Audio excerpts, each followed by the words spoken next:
তো যারা হচ্ছে লাস্ট ক্লাসে মিস করেছে একটু বলে নেই যে আমাদের কম্পিটিশনটা হবে 3টা স্টেপে। একটা স্টেপে থাকবে হচ্ছে এমসিকিউ টেস্ট। ওখানে 15 থেকে 20 মার্কস থাকতে পারে, এটা আনুমানিক, প্রশ্ন করার সময় আমি একটু কম বেশি করতে পারি। আরেকটা পার্টে থাকবে লিখিত অংশ, এখানে সৃজনশীল থাকতে পারে, সাথে বিভিন্ন ধরনের শর্ট কোশ্চেনও থাকতে পারে। এগুলো লিখতে হবে, লিখে জমা দিতে হবে। আর এমসিকিউ টেস্টটা হচ্ছে গুগল ডক্সে হতে পারে, মানে তোমাদের একটা গুগল ফর্ম দিব বা ডক্স গুগল ফর্ম দিব বা কোশ্চেন দিব, গুগল কোশ্চেনে গিয়ে তোমরা হচ্ছে সবাই হচ্ছে পরীক্ষাটা দিবা, সেক্ষেত্রে ওই মার্কস গুলো সব এক জায়গায় জমা থাকবে।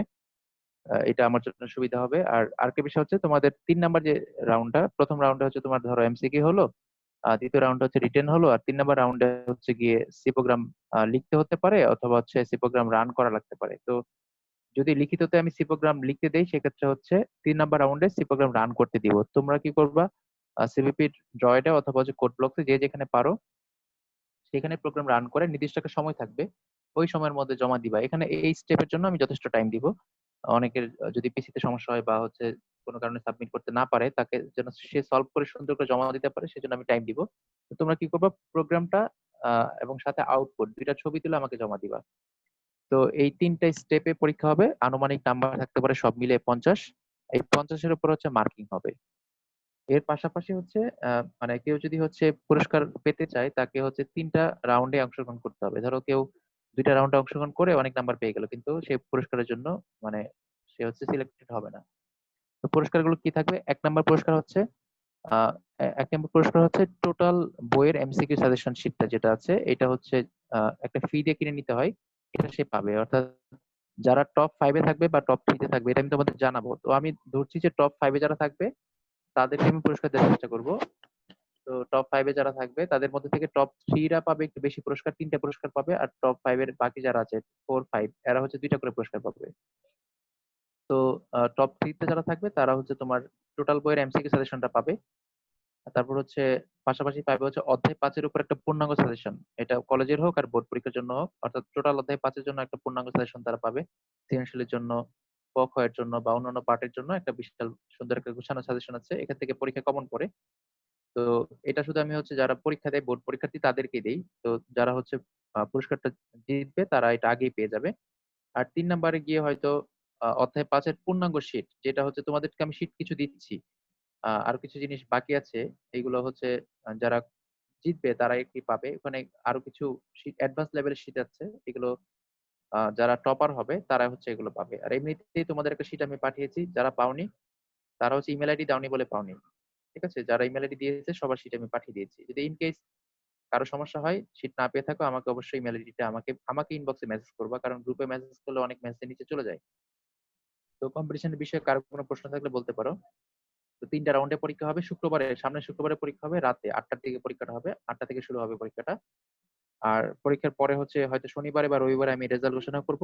তো এই রেজাল্ট দিয়ে হচ্ছে আমাদের অধ্যায় 5 সম্পন্ন হবে। শুক্রবারে হচ্ছে তোমাদের অধ্যায় 4-এর ব্যাচ শুরু হয়ে যাবে বিকেল বেলা, মানে এই কম্পিটিশন তো রাত্রে বেলা, আর বিকেল বেলা হচ্ছে অধ্যায় 4-এর ওরিয়েন্টেশন ক্লাস হবে। তো যারা হচ্ছে অধ্যায় 4 করবা, তো তাদের জন্য আর কি একটা সুযোগ থাকবে, আমি তোমাদেরকে বলবো পরে। অধ্যায় 4-এর জন্য ফি হচ্ছে 1,000 টাকা। ওখানে হচ্ছে আমরা এইচটিএমএল তো করবোই, পাশাপাশি হচ্ছে তোমাদের মাইক্রো একটা ব্লগ, নিজেরা যেন একটা নিজের ব্লগ করতে পারো সেরকম একটা ব্যবস্থা আমি করে দিব তোমাদের। এই কোর্সের পাশাপাশি যারা এই কোর্সটা করবা, অধ্যায় 4-এর কোর্সটা, তাদেরকে আমি একটা ওয়ার্কশপ দিব, 2 দিনের একটা ওয়ার্কশপ, ওইটা ফ্রি দিব। ওই ওয়ার্কশপটা আলাদা করে 500 টাকা দিয়ে এন্ট্রি করতে হয়, ওইটা তোমাদের এই কোর্সের সাথে ফ্রি দিব।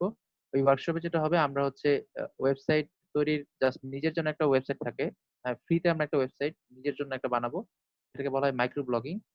তোমার একটা ব্লগ থাকবে, যেটাকে আমরা মিনি ওয়েবসাইট বলি, যে তোমার একটা অ্যাড্রেস থাকবে ওয়েবসাইটের। তো নিজে তুমি এটা তৈরি করবা, নিজেরটা নিজে ডিজাইন করবা, তুমি তোমার জাস্ট মানে এটা আসলে সব রেডি থাকে গুগলের, আমরা জাস্ট গুগলের জিনিসগুলো নিয়ে আমাদের মতো করে আমরা চাইলে, আমরা যদি চাই আমরা এইচটিএমএল যেটা শিখবো সেটা অ্যাপ্লাই করতে পারবো সেখানে। তো এই কোর্স, এই ওয়ার্কশপটা তোমাদের জন্য থাকবে আর কি সাথে ফ্রি। আর একটা বিষয় হচ্ছে তোমরা, আমি বলেছিলাম যারা সি প্রোগ্রাম করেছে তাদের জন্য হচ্ছে, যদি তারা হচ্ছে 12 তারিখের মধ্যে ভর্তি হয়, সেক্ষেত্রে তাদের জন্য ফি থাকবে 800 টাকা। অর্থাৎ 2 দিন তাদের জন্য অফার দেওয়া আছে। এই কোর্সটা হচ্ছে 1,000 টাকা, যারা সি প্রোগ্রামটা করেছে তাদের জন্য শুধু বলছি, তাদের জন্য হচ্ছে কোর্স ফিটা 800 টাকা, তোমরা হচ্ছে 2 দিনের মধ্যে ভর্তি হয়ে যাবে। আর 2 দিনের পরে গেলে 13 তারিখ, 14 তারিখ বা 15 তারিখে ভর্তি হলে সেক্ষেত্রে 1,000 টাকা লাগবে। ঠিক আছে, এটা হচ্ছে তোমাদের জন্য আর কি অফার। আর কারো কোনো প্রশ্ন থাকলে সব বিষয়ে একটু বলতে পারো। প্রশ্ন শেষ করে আমরা পড়া শুরু করবো। যে কোনো বিষয়ে প্রশ্ন থাকলে বলতে পারো, তোমাদের কম্পিটিশনের বিষয়ে বা এইচটিএমএল কোর্সটার বিষয়ে জানা থাকলে বলতে পারো।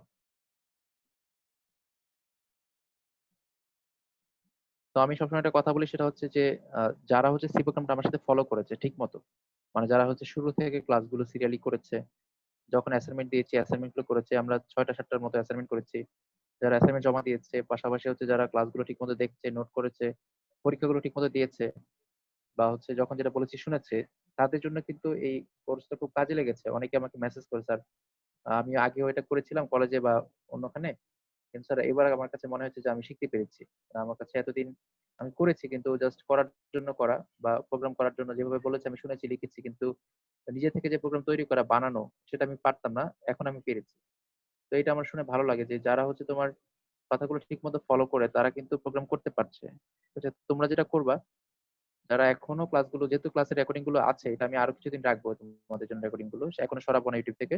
তো ক্লাসের রেকর্ডিং গুলো আবার সুন্দর করে দেখে তোমরা হচ্ছে ক্লাস যেগুলো গ্যাপ আছে এগুলো নোট আউট করে নাও। নোট করে হচ্ছে আহ, যদি তোমাদের হচ্ছে যে শুক্রবার যে পরীক্ষা আছে, যদি পরীক্ষার জন্য কোনো ঘাটতি তোমার থেকে থাকে সেটার জন্য প্রস্তুতি নিয়ে নাও, তোমাদের জন্য খুব ভালো হবে। ওকে, ঠিক আছে, আজকে কম্পিটিশনের বিষয়ে বললাম, বাকিটা তো শুনলাই। কারো কিছু বলার থাকলে জিজ্ঞেস করতে পারো। তোমরা প্রশ্ন কম করো, এটা খুব সমস্যা, প্রশ্ন করতে হবে। তো আজকে আমাদের পড়ায় যাচ্ছি আমরা। লাস্ট ক্লাসে প্রোগ্রাম সলভ করেছিলাম, আজকে আমরা কিছু জিনিস দেখি। তো আজকে আমরা যেগুলো দেখবো সেগুলো হচ্ছে, তোমাদেরকে আমি লুপিং সম্পর্কে বলেছিলাম। আমরা কিন্তু প্রোগ্রামে লুপিং করেছি, অনেক কিছু করেছি, অর্থাৎ আমরা যা যা করেছি এগুলার একটু জাস্ট আজকে আমরা কিছু জিনিসের থিওরি দেখবো, অর্থাৎ যে এই জিনিসগুলো থিওরিতে থাকলে কিভাবে আসতে পারে, মানে আমরা যে জিনিসগুলো পারি সেগুলোকে থিওরিতে দিলে কিরকম হতে পারে। যেমন আমরা আজকে জানবো হচ্ছে কন্ডিশনাল স্টেটমেন্ট সম্পর্কে। এটা নিয়ে আমরা প্রোগ্রাম করেছি, কিন্তু আমি আগে থিওরি পড়া নেই, এই জন্য যদি থিওরি পড়াতে যাই তাহলে তোমরা বুঝবে না যে এই স্টেটমেন্ট কিভাবে লিখতে হয়। কিন্তু এখন তোমরা প্রোগ্রাম করে ফেলেছো, তোমরা স্টেটমেন্ট লিখতে পারো। তাই আমি জাস্ট এই থিওরি অংশটা দেখাচ্ছি যে আমরা যে প্রোগ্রামগুলো করেছি সেটার অংশ থেকে আমরা একটু থিওরিটা দেখবো। তো কন্ডিশনাল স্টেটমেন্ট গুলো হচ্ছে, আমরা যদি হচ্ছে সি প্রোগ্রামে কন্ডিশন অ্যাপ্লাই করতে যাই, তো তোমরা অনেক কি বলবো, স্যার কন্ডিশন আমরা অ্যাপ্লাই করা শিখে ফেলেছি, যেমন হচ্ছে ইফ অ্যাপ্লাই করা, ইফ এলস করা, ফর করা। তো এই ধরনের যে কন্ডিশন গুলো আছে এগুলো আমরা সি প্রোগ্রামে অলরেডি অ্যাপ্লাই করে ফেলেছি, মানে আমরা এগুলো পারি।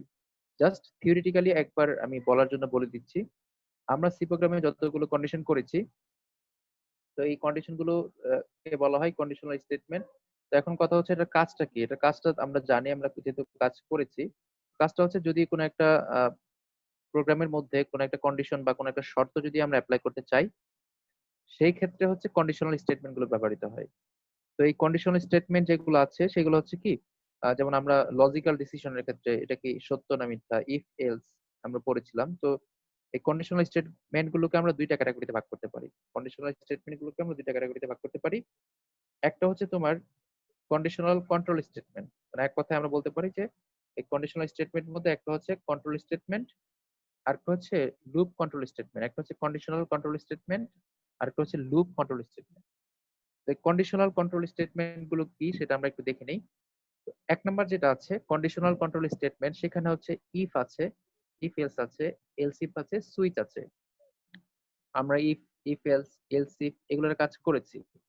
তো এই যে if, if else, else if, switch, সুইচের কাজ হচ্ছে কি ছিল, লাস্ট গতদিন আমরা একটা প্রোগ্রাম দেখেছিলাম যে কোনো একটা প্রোগ্রামকে আমরা থামিয়ে দিতে পারি সুইচের সাহায্যে।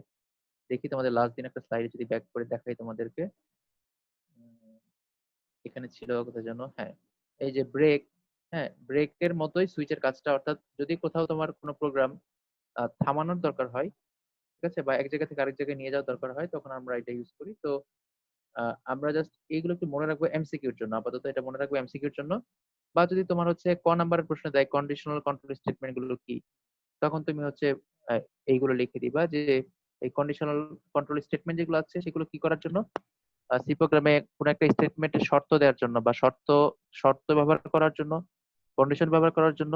হ্যাঁ, কোন একটা প্রোগ্রাম, কোন একটা স্টেটমেন্ট এটা কি সত্য না মিথ্যা, কোন একটা কন্ডিশন সত্য না মিথ্যা, এই ধরনের বিষয়গুলোর জন্য আমরা কন্ট্রোল স্টেটমেন্ট মানে কন্ডিশনাল কন্ট্রোল স্টেটমেন্ট গুলো ব্যবহার করি। এর উদাহরণ হচ্ছে if, if else, else if, switch ইত্যাদি ইত্যাদি। এরপরে আমরা যেটা দেখবো কন্ডিশনালের পরে হচ্ছে যে লুপ কন্ট্রোল স্টেটমেন্ট যেটা আছে। তো লুপ কন্ট্রোল স্টেটমেন্ট যেগুলো আছে সেটা হচ্ছে তোমার, আমরা যদি কোনো একটা কাজ বারবারে করাতে চাই তখন আমরা লুপ ব্যবহার করি। আমরা থিওরিতে পড়েছিলাম লুপিং কি, কোন একটা কাজকে যদি আমরা বারবারে সম্পন্ন করাই, কোন একটা কাজকে যদি বারবারে করাই তখন সেটাকে আমরা লুপিং বলি।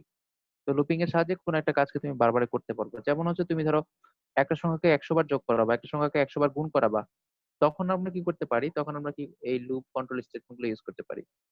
যেমন হচ্ছে আমরা ফর দিয়ে পড়েছিলাম যে ফর, আমরা একটা কন্ডিশন দিয়েছিলাম ফর 1 থেকে শুরু হলে তারপর হচ্ছে এক এক করে বাড়লে 100 পর্যন্ত যোগ করো, 100 পর্যন্ত গুণ করো, 100 পর্যন্ত ভাগ করো। লাস্ট দিন আমরা এটা করেছি। অর্থাৎ আমরা এইগুলোতে কি করতে পারি, ওই ফরের সাহায্যে কোনো একটা কন্ডিশন দিয়ে দিলে এই কন্ডিশন অনুযায়ী তুমি কন্ডিশনের লাস্ট সংখ্যাটা যেটা দিবা, যেমন এখানে আছে ইফ দেয়া আছে। তো ইফ ইফ দিয়ে আমরা কি করেছি, একটা কন্ডিশন দিয়েছি। এখানে ফর দিয়ে দেখো, একটা ফর দিয়ে একটা কন্ডিশন দিয়েছি। ফর দিয়ে হচ্ছে আমি বলেছি যে যদি সি সমান 2 হয়, তুমি চলবা হচ্ছে 10 পর্যন্ত, বাড়বা হচ্ছে 2 দিয়ে করে। এরকম করে আমরা অনেক প্রোগ্রাম করেছি। অর্থাৎ ফর হচ্ছে একটা কি কন্ট্রোল স্টেটমেন্ট, কন্ট্রোল স্টেটমেন্ট মানে লুপ কন্ট্রোল স্টেটমেন্ট, যেটার সাহায্যে আমরা কি করতে পারি, লুপের কাজ করতে পারি। অর্থাৎ একটা প্রোগ্রাম এক জায়গা থেকে শুরু হবে, এটা কতটুকু পর্যন্ত চলবে, কতবার চলবে, সেটা আমরা ফরের সাথে দিতে পারি। তাহলে ফর হচ্ছে লুপ কন্ট্রোল স্টেটমেন্ট। তারপর হোয়াইল, এটার সাহায্যে আমরা কন্ডিশন অ্যাপ্লাই করেছি। হোয়াইল দিয়ে আমরা করেছি হোয়াইল আই সমান 100, হোয়াইল আই সমান 99। তারপর ডু হোয়াইল এর কাজ আমরা করেছি। এর পাশাপাশি হচ্ছে কন্টিনিউ, গো টু। তো এগুলোর কাজ আমরা দেখিনি, এগুলো এগুলো ছাড়াই আমরা আমাদের প্রোগ্রাম গুলো করতে পেরেছি, তাই এগুলোর বেশি দরকার হয়নি। তো এই যে তোমার লুপ কন্ট্রোল স্টেটমেন্ট গুলো আছে, আমরা ফর, হোয়াইল, ডু হোয়াইল এগুলোর কাজ করেছি। তাহলে আমরা জানবো যে এই পাঁচটা যে স্টেটমেন্ট আছে এগুলো হচ্ছে লুপ কন্ট্রোল স্টেটমেন্ট। এই নামগুলো আমাদের জানা থাকতে হবে, এমসিকিউ এর জন্য খুব কাজে দিবে। এখন তোমাকে যদি বলে, তোমাকে বললো যে ইফ যে স্টেটমেন্টটা আছে, ইফ ইফটাকে কিভাবে লিখতে হয়, মানে ইফ কন্ট্রোল স্টেটমেন্টটা কিভাবে লিখতে হয়। এখন দেখো আমরা কিন্তু হচ্ছে ইফ এর যে কন্ট্রোল স্টেটমেন্ট কিভাবে লিখতে হয় সেটা কিন্তু আমরা জানি, বা হচ্ছে ফরের জন্য কিভাবে লিখতে হয় সেটা কিন্তু আমরা জানি। যদি তোমাকে আমি বলি, হ্যাঁ, যদি বলা হয় এইভাবে যে, আগের স্লাইডে যাই আমরা, যদি বলা হয় প্রশ্ন করলো শুধু ইফ দিয়ে, মানে ইফ এর কন্ডিশন যদি অ্যাপ্লাই করি আমরা, সেক্ষেত্রে স্টেটমেন্ট কিভাবে লিখতে হয়। তো স্টেটমেন্টের যে ফরম্যাট আছে, দেখো আমরা কিন্তু প্রোগ্রাম এটা করেছি। কি করেছিলাম তোমাদের যদি মনে থাকে, যে আমরা হচ্ছে যদি ইফ দিয়ে কোনো একটা প্রোগ্রাম করি তাহলে আমরা এভাবে লিখেছিলাম। আমি যদি এই জিনিসগুলো তোমাদের প্রথমে বুঝাতাম তাহলে তোমরা বুঝতে না যে এরকম এভাবে এটা আমরা কিভাবে লিখছি। তো আমরা কিন্তু এইভাবে লিখি যে ইফ একটা কন্ডিশন দেই এখানে, if A is greater than B. তোমাদের মনে আছে যদি আমরা কন্ডিশন অ্যাপ্লাই করি তখন আমরা কি করি, ইফ এভাবে লিখেছিলাম এ ইজ গ্রেটার দেন বি, যদি এটা হয় প্রিন্ট করো এটা। হ্যাঁ, এভাবে করেছিলাম। তো আমরা এখানে লিখবো এভাবে যে ইফ লিখে ভিতরে হচ্ছে লিখবো কন্ডিশন। মানে ইফটাকে আমরা কিভাবে ব্যবহার করি, ইফ এর ভিতরে লিখতে হয় কন্ডিশন, তারপর হচ্ছে আমরা সেকেন্ড ব্র্যাকেট দেই। কারণ হচ্ছে কি সেকেন্ড ব্র্যাকেট প্রোগ্রামে অটোমেটিক আসে, বা হচ্ছে আমরা দেই সেকেন্ড ব্র্যাকেট দিয়ে। এখানে হচ্ছে একটা ব্লক থাকে, এটা থাকে একটা ব্লক, ব্লক ওয়ান। আর এই নিচের অংশে থাকে আরেকটা ব্লক, ব্লক টু।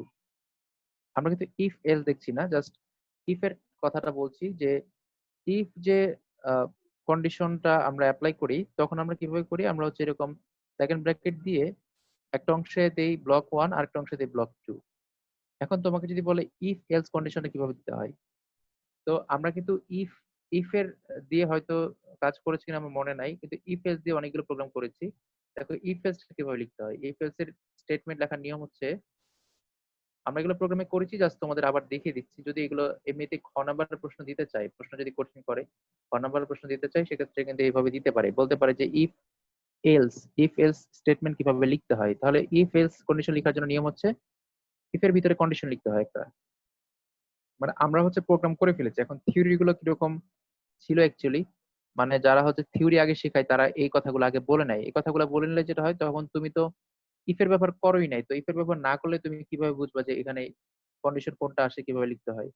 তো ইফ এলস এর মধ্যে কি হয়, এই ব্লকের মধ্যে আমরা লিখি যে ইফ এই কন্ডিশন হয় তাহলে প্রিন্ট করো এটা, মানে ব্লক ওয়ানে লিখে আমরা প্রিন্ট করো এটা। আমি কিন্তু এখানে সেমিকোলন দিই নাই, এগুলো কিন্তু সেমিকোলন দিতে হবে। আমরা জানি যে ইফ কন্ডিশনের সাথে সেমিকোলন হয় না, কিন্তু এইখানে যে ব্লক ওয়ান, ব্লক টু, এগুলোতে কিন্তু সেমিকোলন হবে, মানে এগুলোতে কিন্তু সেমিকোলন আছে, ঠিক আছে। তো আমি যেটা বলছিলাম আর কি, যে ইফ এলস এর কথা যদি আমরা বলি, ইফ এলস এর কথা বললে কি লিখতে হয় প্রথমে, প্রথমে হচ্ছে লিখতে হয় যে ইফ কন্ডিশন। ইফটা কিন্তু অবশ্যই ছোট হাতের হবে, মাথায় রাখতে হবে, কারণ আমরা জানি হচ্ছে সি প্রোগ্রামের যে কিওয়ার্ড আছে, ফাংশন আছে, এই সবগুলো হচ্ছে ছোট হাতের হয়।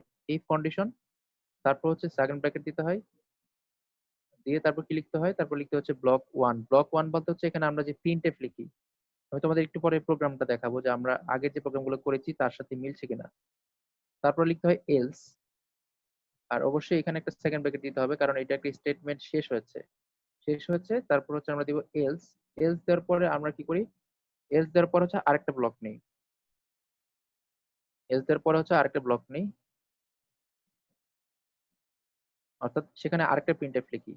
তো এই প্রিন্টএফ বা আমরা যাই লিখি না কেন, স্ক্যানএফ যাই থাকুক না কেন, এই সবগুলোকে বলছি আমরা ব্লক 1, ব্লক 2 ইত্যাদি ইত্যাদি। দেখো এখানে হচ্ছে আরেকটা ব্লক, এভাবে কিন্তু আমরা লিখি। তো এরপরে হচ্ছে তাহলে ইফ এর কি হয়, আমরা লিখি if A's greater than B, print A's greater else, print B is greater. এভাবে কিন্তু আমরা লিখতে পারি। আরো যদি কোনো লাইন থাকে সেটা আমরা লিখতে পারি। তাহলে ইফ এর যে স্টেটমেন্ট আছে ইফ এলস, সেটা হচ্ছে এইভাবে আমরা লিখতে পারি স্টেটমেন্ট গুলো। তো এটা তোমাদের যদি তোমরা বলো এটা আমরা কোত্থেকে করেছি, আমাদের পিছনের যে প্রোগ্রাম গুলো আছে, যদি তোমরা পিছনের ক্লাসগুলো রিকল করতে পারো তাহলে তোমাদের মনে আছে যে আমরা ইফ এর যে কন্ডিশন গুলো এইভাবে অ্যাপ্লাই করেছিলাম। তাহলে দেখো আমাদের যে প্রোগ্রামটা আছে, আমাদের প্রোগ্রামটাকে আমরা এইভাবেই করে কি করতে পারি, রিপ্রেজেন্ট করতে পারি যদি আমরা থিওরিটিক্যালি বলতে চাই। এখন তোমাকে যদি বলে স্ক্যানএফ এর স্টেটমেন্ট কিভাবে লিখতে হয়, স্ক্যানএফ এর স্টেটমেন্টটা ব্যাখ্যা করো। দেখো সিম্পল একটা জিনিস তোমাকে প্রশ্ন করলো যে স্ক্যানএফ এর স্টেটমেন্টটা ব্যাখ্যা করো। এখন এই স্ক্যানএফ এর স্টেটমেন্ট ব্যাখ্যা করতে গেলে তোমাকে লিখতে হবে স্ক্যানএফ এর নিয়মটা কিভাবে লিখতে হয়। জাস্ট বেসিক্যালি ওই নিয়মটা পারলেই হয়ে যাবে। যেমন তুমি যদি লিখো স্ক্যানএফ এর নিয়মটা কিভাবে লিখতে হয়, স্ক্যানএফ লিখতে হয়, তারপর হচ্ছে ফার্স্ট ব্র্যাকেট দিতে হয়, তারপর লাস্ট হচ্ছে সেমিকোলন, ভিতরে হচ্ছে ডাবল ইনভার্টেড কমা। তো ডাবল ইনভার্টেড কমা দিয়ে আমরা কি লিখি স্ক্যানএফ এর ভিতরে, এখানে আমরা হচ্ছে কি দেই, পার্সেন্ট ডি দেই, পার্সেন্ট ডি অথবা পার্সেন্ট পার্সেন্ট ডি দেই অথবা পার্সেন্ট এফ দেই। হ্যাঁ, এই যে এইটা পার্সেন্ট ডি আমি দিচ্ছি, তো এই পার্সেন্ট ডি এটা কি স্পেসিফায়ার, কি স্পেসিফায়ার, ডেটা টাইপ স্পেসিফায়ার, অর্থাৎ কোন ডেটা টাইপ ছিল সেইটার স্পেসিফায়ার। আর এখানে লাস্টে গিয়ে আমরা কি দেই, লাস্টে গিয়ে দিই এন্ড, কমা দিয়ে এন্ড দেই, তারপর হচ্ছে ভেরিয়েবল নেম লিখি, তাই না? আমরা লিখেছি ভেরিয়েবল নেম। দেখো আমরা এই জিনিসটাকে কথায় লিখছি, ভেরিয়েবল নেম এটাকে একসাথে লিখতে হয়। ভেরিয়েবল নেমটাকে আলাদা হলে বোঝা যাবে যে আমি হচ্ছে ভেরিয়েবল লিখছি এক জায়গায়, নেম লিখছি আরেক জায়গায়। ধরো আমি এইভাবে লিখলাম ভেরিয়েবল নেম, তাহলে এইখানে আমি লিখতে পারি হচ্ছে স্পেসিফায়ার লিখতে পারি, ঠিক আছে? Data type specifier, data type specifier, এগুলো আমি একসাথে লিখছি। আমি একটু পরে তোমাদের আমি শীট থেকে দেখাচ্ছি যে এই জিনিসগুলোকে আমরা কিভাবে দেখাতে পারি। Data type specifier, specifier, specifier. দেখো আমরা স্ক্যানএফ এর যে ফাংশনটা আছে, স্ক্যানএফ এর যে ফাংশনটা আছে সেটাকে আমরা কিভাবে লিখলাম, আমরা দেখালাম। যদি আমরা থিওরিটিক্যালি লিখতে চাই তাহলে কিভাবে লেখা যায়, আমরা হচ্ছে এখানে ডেটা টাইপ স্পেসিফায়ার দেই পার্সেন্ট ডি বা পার্সেন্ট এফ, তারপর হচ্ছে কমা দেই, তারপর এন্ড দেই, এন্ড দিয়ে লিখে হচ্ছে ভেরিয়েবলের নাম। ধরো আমি যদি একটা এক্সাম্পল দেই, যদি এটাকে একটা এক্সাম্পল দিয়ে লিখি তাহলে আমরা এইভাবে লিখতে পারি যে scanf, scanf invert comma semicolon double inverted percent D comma and A. এটাও কিন্তু আমরা প্রশ্নে খ নাম্বার প্রশ্ন বললে আমরা উদাহরণ দিয়ে দেখাবো, তখন ব্যাখ্যা করে লিখবো যে এখানে স্ক্যানএফ পার্সেন্ট ডি হচ্ছে একটা ইন্টিজার টাইপ স্পেসিফায়ার আর ভেরিয়েবলের নাম হচ্ছে এ। আর এই সেমিকোলন দিয়ে হচ্ছে স্টেটমেন্ট শেষ হয়, এই সবটা হচ্ছে একটা স্টেটমেন্ট, যে স্টেটমেন্ট হচ্ছে স্ক্যানএফ ফাংশনের জন্য, মানে স্ক্যানএফ ফাংশনের স্পেসিফায়ার। এখন পরীক্ষায়, বোর্ড পরীক্ষায় এরকম প্রশ্ন এসেছে যে স্ক্যানএফ, স্ক্যানএফ ফাংশনটি ব্যাখ্যা করো। তারপর এসেছে প্রিন্টএফ ফাংশনটি ব্যাখ্যা করো। এই দুইটা খুবই কমন, স্ক্যানএফ বা প্রিন্টএফ এটা ব্যাখ্যা করো, এটা পরীক্ষা এসেছে, না এটা পরীক্ষা আসার মতো একটা প্রশ্ন। তো এরকম করে তোমাকে বলতে পারে, মানে আমরা যে প্রোগ্রামগুলো করেছি এটা তো জাস্ট আমরা প্র্যাকটিক্যালি করেছি। যদি থিওরিটিক্যাল প্রশ্ন এখান থেকে বানাতে চায় তারা এইভাবে বানাতে পারে। আমি তোমাদেরকে দেখি আমার এখানে কি প্রশ্ন আছে, আমি তোমাদের একটা প্রশ্ন দেখাই যে এখান থেকে প্রশ্নগুলো কিভাবে দিতে পারবে।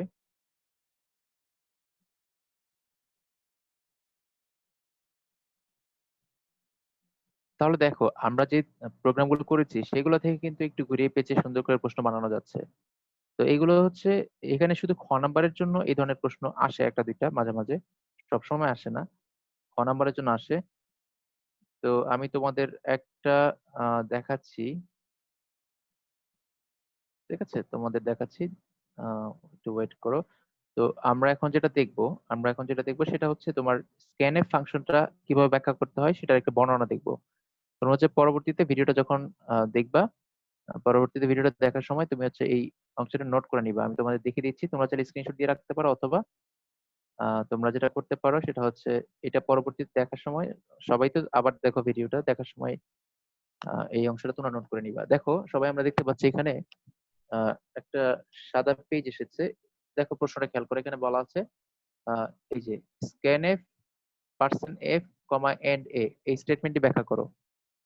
কি বলা আছে? Scanf percent F comma and A স্টেটমেন্টটি ব্যাখ্যা করো। তো এই যে এটা ব্যাখ্যা করার জন্য আমাকে যেটা করতে হবে, এটা ব্যাখ্যা করার জন্য এই জিনিসটা সম্পর্কে জানতে হবে। এখন যেহেতু আমরা প্রোগ্রাম করে ফেলেছি, আমরা এগুলো সম্পর্কে ভালোভাবে জানি। কি জানি যে স্ক্যানএফ এর কাজ কি? এটা হচ্ছে একটা ফাংশন। ভালো করে খেয়াল করো, স্ক্যানএফ হচ্ছে একটা ফাংশন, লাইব্রেরি ফাংশন। স্ক্যানএফ হচ্ছে একটা লাইব্রেরি ফাংশন, কিন্তু এইটা হচ্ছে একটা স্টেটমেন্ট, কিন্তু যেখানে সেমিকোলন থাকবে লাস্টে, তখন সেটা হয়ে যাবে স্টেটমেন্ট। তাই হচ্ছে এখানে স্টেটমেন্ট বলেছে। আর যদি শুধু স্ক্যানএফ দিত আলাদা করে, যদি তোমাকে শুধু স্ক্যানএফ দিয়ে ব্র্যাকেট দিত ফার্স্ট ব্র্যাকেট, তখন এটা হয়তো ফাংশন। তো স্ক্যানএফ যে স্টেটমেন্ট আছে, তো বলেছে এটা ব্যাখ্যা করতে। তো আমরা হচ্ছে প্রথমে বলতে পারি যে স্ক্যানএফ যে ফাংশনটা আছে, এটার কাজ কি? এটা হচ্ছে ইনপুট গ্রহণ করে, অর্থাৎ কোনো একটা মান ইনপুট নেয়। আচ্ছা, আরেকটা বিষয় হচ্ছে যদি আমরা আহ, এইটাকে রান করাই, অর্থাৎ যদি আমরা রান করাই তাহলে কি হবে? কিবোর্ড থেকে মান ইনপুট নেওয়ার ব্যবস্থা সে করে দিবে। তো আমরা জানি স্ক্যানএফ যদি আমরা লিখি scanf percent D comma and A comma and B, তার মানে বোঝা যাচ্ছে দুইটা ভেরিয়েবল ইনপুট নেওয়ার ব্যবস্থা স্ক্যানএফ করে দিবে। তো এই কথাটা এখানে লেখা হয়েছে সুন্দর করে। তার মধ্যে এখানে পার্সেন্ট এফটা কি? পার্সেন্ট এফটা হচ্ছে স্পেসিফায়ার, ঠিক আছে? বা এটাকে আমরা ফরম্যাট স্পেসিফিকেশন বলি। এটার নিয়মটার নাম হচ্ছে ফরম্যাট স্পেসিফিকেশন। কার ফরম্যাট স্পেসিফিকেশন? ফ্লোট ডেটা টাইপের। এফ মানে কি? ফ্লোটিং পয়েন্ট নাম্বার থেকে এসেছে। তাহলে ফ্লোট ডেটা টাইপের জন্য স্পেসিফায়ার হচ্ছে বা স্পেসিফিকেশন সিস্টেম হচ্ছে পার্সেন্ট এফ। এটা কি? এ হচ্ছে ভেরিয়েবলের নাম। এখন পরীক্ষায় প্রশ্ন আসে যে ভেরিয়েবলের কাজ কি? তো ভেরিয়েবলের কাজ অনেকগুলো, তার মধ্যে একটা হচ্ছে যে এটা হচ্ছে কোনো একটা ভেরিয়েবলের নাম প্রকাশ করে, এক নাম্বার। আর দুই নাম্বার হচ্ছে যখন মেমোরি লোকেশনে কোনো একটা ভ্যালু রাখবে, জমা রাখবে, তখন এর মধ্যে ভ্যালুটা জমা রাখবে। অর্থাৎ যখন আমরা প্রোগ্রামে কোনো একটা ইনপুট নেই, ধরো আমি পার্সেন্ট, এখানে পার্সেন্ট এর পার্সেন্ট এফ হিসেবে পার্সেন্ট এফ দিয়ে কমা এন্ড এ দিয়ে ইনপুট নিলাম, তার মানে হচ্ছে কি আমার ইনপুটটা যে মানটা এর ভিতরে থাকবে। পরবর্তীতে তুমি যতই এই এটা ইউজ করবা, ততবারই ওই এর জন্য যে মানটা নিয়েছো সেই মানটা কিন্তু বারবার ইউজ হবে, যদি নতুন কোনো এর মান না আসে। অর্থাৎ আমরা মেমোরি লোকেশনে নতুন একটা মান যদি রাখতে চাই, তাহলে মেমোরি লোকেশনে রাখার জন্য একটা নাম দিতে হয়। তাহলে এই এ নামের আন্ডারে ওই মানটা থেকে যাবে, অর্থাৎ জমা হবে মেমোরিতে এ নামে। তাহলে আমরা এখানে কি কি বলতে পারি? দেখো, বলতে পারি স্ক্যানএফ যে স্টেটমেন্টটা আছে, এটার কাজ হচ্ছে ইনপুটের মান গ্রহণ করা। এটা আমরা এখানে লিখেছি, স্ক্যানএফ যে ফাংশনটা আছে এটার মান হচ্ছে ইনপুটের মান গ্রহণ করা। যদি আমরা প্রোগ্রামটা রান করাই, তাহলে সে কি করবে? কিবোর্ড থেকে ইনপুটের মান গ্রহণ করবে। গ্রহণ করে কোথায় রাখবে? এর মধ্যে রাখবে। এখন কি ধরনের মান সে গ্রহণ করবে? সে হচ্ছে পার্সেন্ট এফ টাইপের মান। পার্সেন্ট এফ মানে কি? আমরা পড়েছিলাম যে ডেটা টাইপের যদি ফ্লোটিং পয়েন্ট নাম্বার হয়, তাহলে ফ্লোটিং পয়েন্ট নাম্বারের মান সে ইনপুট নিতে পারবে। তাহলে এখানে আমরা লিখলাম, এখানে পার্সেন্ট এফ হলো floating data type. Floating data type. তো ফ্লোটিং ডেটা টাইপের যে ফরম্যাট স্পেসিফিকেশন সেটা হচ্ছে পার্সেন্ট এফ। আর এ হলো তার কি? মেমোরি অ্যাড্রেস, মেমোরিতে কোন জায়গা থেকে জমা হবে। আর এফটা হচ্ছে কি? Floating point number. তো এই কথাটা সুন্দর করে আমরা লিখে দিয়েছি। লিখছি যে এ হচ্ছে একটা মেমোরি লোকেশন, যেখানে হচ্ছে কি হবে? ভ্যালুটা জমা থাকবে, অর্থাৎ যেখানে ডেটাটা সংরক্ষিত হবে। আর এই যে ডেটাটা সংরক্ষিত হবে সেটা ইনপুট নিতে পারবে স্ক্যানএফ এর সাহায্যে। আর আরেকটা বিষয় হচ্ছে কি, কোত্থেকে ইনপুট নেবে? কিবোর্ড থেকে ইনপুট নেবে। আর কোন ধরনের ডেটা ইনপুট নিবে? সেটা হচ্ছে ফ্লোটিং পয়েন্ট নাম্বার ইনপুট নিবে, অর্থাৎ দশমিক যে ডেটা টাইপ সেটা ইনপুট নিতে পারবে। তাহলে দেখো আমরা কি করতে পারি? এখান থেকে বলতে পারি যে এই ধরনের প্রশ্নগুলো, স্ক্যানএফ এর কথা বললাম, স্ক্যানএফ এ বললে আমরা বলবো এটা হচ্ছে ইনপুট। হ্যাঁ, ইনপুট নেওয়ার জন্য ব্যবহৃত হয়। যদি বলে প্রিন্টএফ, তাহলে আমরা বলবো প্রিন্টএফ হচ্ছে আউটপুট প্রদানের জন্য, অর্থাৎ ফলাফল প্রদর্শনের জন্য প্রিন্টএফ ব্যবহার করা হয়। তাহলে স্ক্যানএফ এর কাজ আমরা দেখলাম। এখন দেখি এই ধরনের আর কি প্রশ্ন আছে যেটা আমাদের কাজে লাগবে। এই যে প্রিন্টএফ, এটা চলে এসেছে। তো এখানে দিয়েছে যে printf percent D comma and A comma and B. এখানে একটু ভুল হয়েছে, পার্সেন্ট ডি দুইবার এসেছে, এখানে এন্ড চলে এসেছে। আমরা জানি প্রিন্টএফ এর ক্ষেত্রে কি হয় না? এন্ড এ হয় না। যখন আমরা প্রিন্ট করি তখন কি এন্ড হয় না। তো যখন আমরা স্ক্যানএফ দেই তখন হচ্ছে কি হয়? এন্ড হয়। এটা উপরটা থেকে কপি করে আমি লিখছিলাম, তাই হচ্ছে এমন হয়ে গেছে। তো দেখো, তো এখানে একটু ভালো করে খেয়াল করো। যদি আমরা আহ এটা মনে হয় স্ক্যানএফই ছিল। আচ্ছা,